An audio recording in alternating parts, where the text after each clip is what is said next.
You are different from the average everyday man. Because some people just wake up, drink coffee, go to work, commute home, watch TV, and go to sleep. But that's not you. You have thousands of projects, passions, hobbies, and activities that you're trying to take on. You're trying to put effort into doing something better. You do sports, you probably engage into arts, you try new things, but it starts to become boring and monotonous anyway.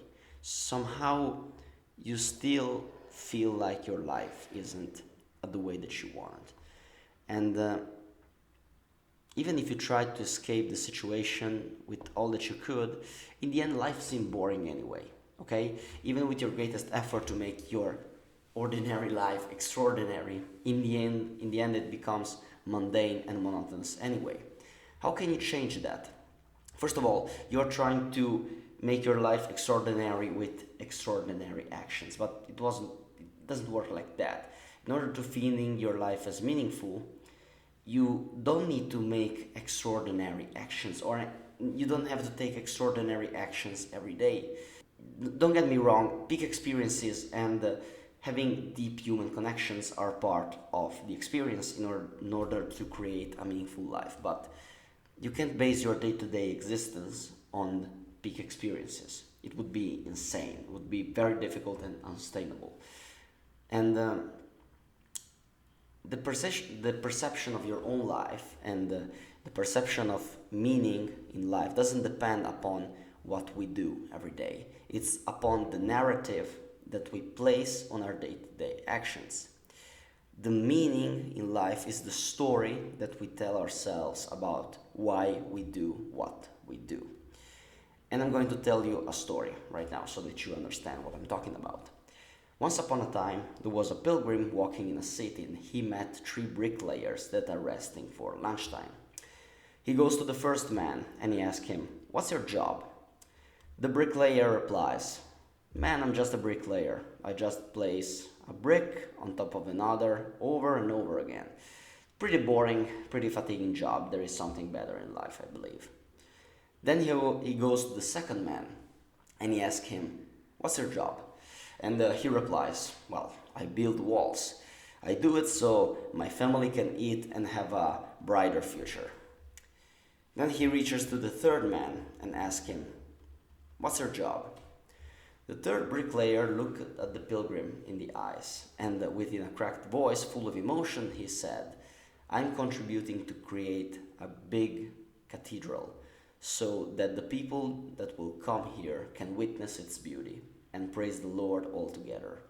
I hope that one day also my grandchildren and the sons of their sons could admire that all together." And you can see how all three men are doing the same monotonous, repetitive job, but the narrative between their actions change significantly. And what you lack in the end is not an exciting life. What you lack is a better narrative about your daily action and existence. Or so the question now arises, how do you build a better narrative about your daily actions? You need three items in order to do that. You need, first of all, a vision or a goal. So you need to look after some sort of clear result or vision to realize. This goal needs to be high enough so that it's challenging, but not so high that it's out of reach. It should be nearly out of your reach, so that you have to stretch and push your psyche in order to get it. You need a goal that forces you to transform and become more than what you were before. The second thing that you need is a flow task. Since the challenge you picked up is hard enough but manageable, you can enter easily into the flow state, which is the state of optimal experience when you have zero thoughts in your mind and you're completely absorbed into the present moment. All of the other informations become irrelevant aside from what is necessary to complete the task at hand. And you don't need an extrinsic reward from your actions, because just the flow task and getting closer to your goal make it enjoyable for its own sake. The third thing is consistency. If you get distracted along the way or quit, you won't be able to become competent enough to experience the flow state. Alright, so you gotta remain consistent on what you've chosen. If you become bored because the flow tasks become less autotelic, you will never be able to reach your goal and create an effective story. It's like, imagine you're writing a story and you're stopping in the middle because you get bored, all right? You wouldn't finish the book. You get what I'm saying. And once you have these three elements, which is a vision or a goal, a flow task, and consistency, you can create a story to live by. You can create a greater meaning over your existence. Even if you're just a humble bricklayer, you can craft your own meaning. If you resonate with what I just said to you, if you found any value, please let me know at the email that you find in the description. Let me know your story. Let me know what are your problems. Let me know what are your challenges and difficulties, so that I might try to help you and create videos that are more crafted towards what you need. All right?